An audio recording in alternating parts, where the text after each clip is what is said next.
And I know this is gonna sound a little crazy, but just hear me out. Trade up to the number one pick and draft James Wiseman.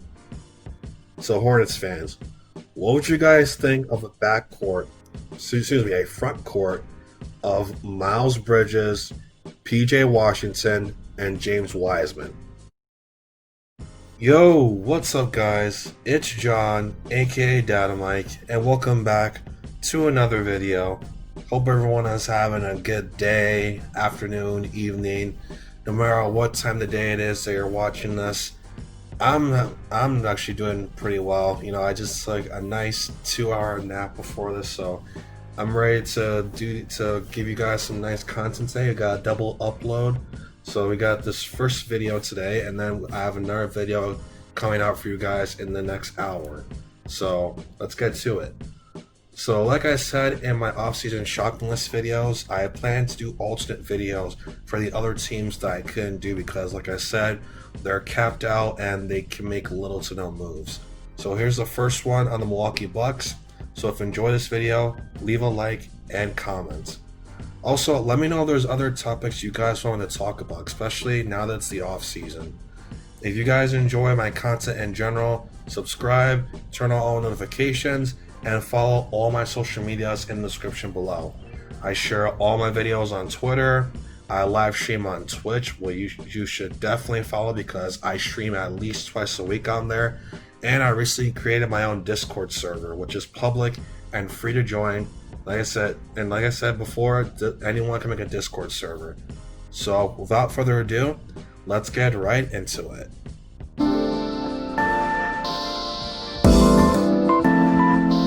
So the Milwaukee Bucks have had the best record in the NBA each of the last 2 seasons.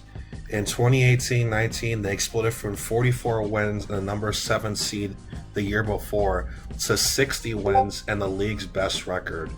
The Bucks showed that last year wasn't simply a fluke and were on pace for 70 wins this season, but had to sell for 56 instead due to the suspension.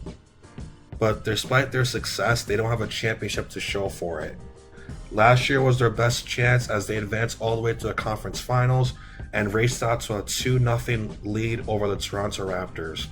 But then disaster struck as the Raptors ruled off 4 straight wins and went on to win the title. And I'm pretty sure everyone can agree with me that if the Bucks finished off the Raptors, they would have won the title since the Golden State Warriors were severely injured and just mentally fatigued overall from 5 straight trips to the NBA Finals. But it is what it is. Anyway, this season was much tougher because of how competitive and stacked the Western Conference was. But even still, the Bucks were the favorites to come out of the East yet again.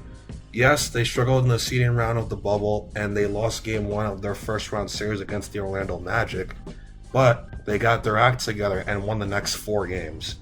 Plus, the only other team in the conference that was considered a serious threat to the Bucks was the Boston Celtics. Yes, I know the Raptors were the number 2 seed again this year, but not having a superstar held them back as a serious contender, as we all saw against the Celtics in their semifinal series. But then the Miami Heat series happened, and yeah, let's not talk about that because I'm pretty sure Bucks fans are still traumatized from it. Anyway, I'm not here to speculate Giannis's free agency and all that. If you can't already tell from the title of this video, I'm here to expose the biggest problem with the Bucks roster that nobody has brought up. And in order to do that, we need to compare their roster to that of 2 other teams who had great regular season success but didn't win a championship in similar fashion. And I'm talking about the 2009 Magic and 2010 Cavs. So let's do that. Here are the major moves the Bucks made last offseason. They traded Malcolm Brogdon, re-signed Brook Lopez and George Hill, signed Chris Middleton to a max 4-year deal, and picked up Kyle Korver. Obviously, Brogdon was a huge loss for them because he was 3rd on the team in scoring, along with 5 rebounds, 5 assists, just under 2 steals, and had efficient shooting splits in 2018-19. But otherwise, those other moves I mentioned more than made up for it, in my opinion.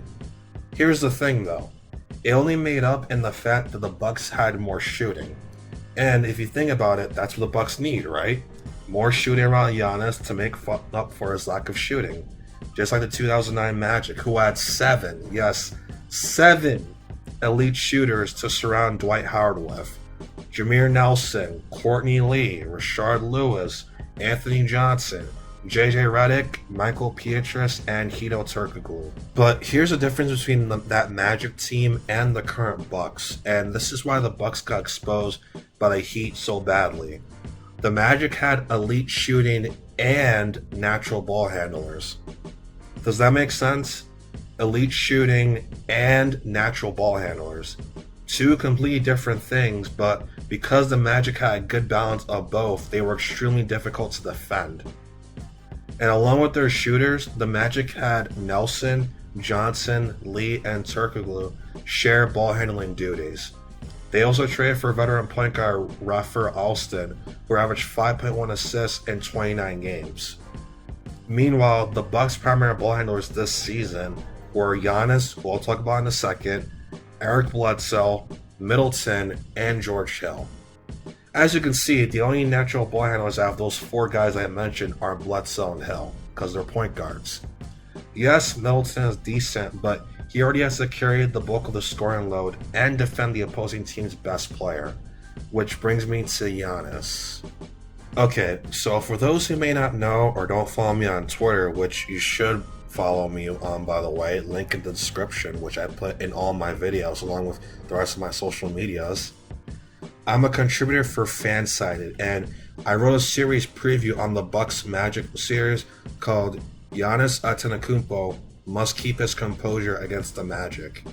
And here's an excerpt from that article, and I'll link it down below for anyone interested in reading it as well, even though it's old.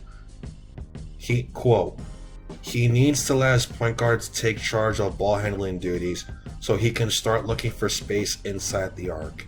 He can still run the offense from there by either overpowering his defenders for an easy bucket or using his vision to find the open man. The less Antetokounmpo dribbles the ball up the court or holds it above the free throw line, the less likely it is for teams to set up the wall. Bucks fans, I need you to level with me here. Doesn't it frustrate you that Giannis, who was the back-to-back MVP, still can't figure out a defense as simple as a wall? If you think about it, it's similar to the issue the 2010 Cavs had in that besides LeBron James, their only other primary ball handlers were Delonte West and Mo Williams.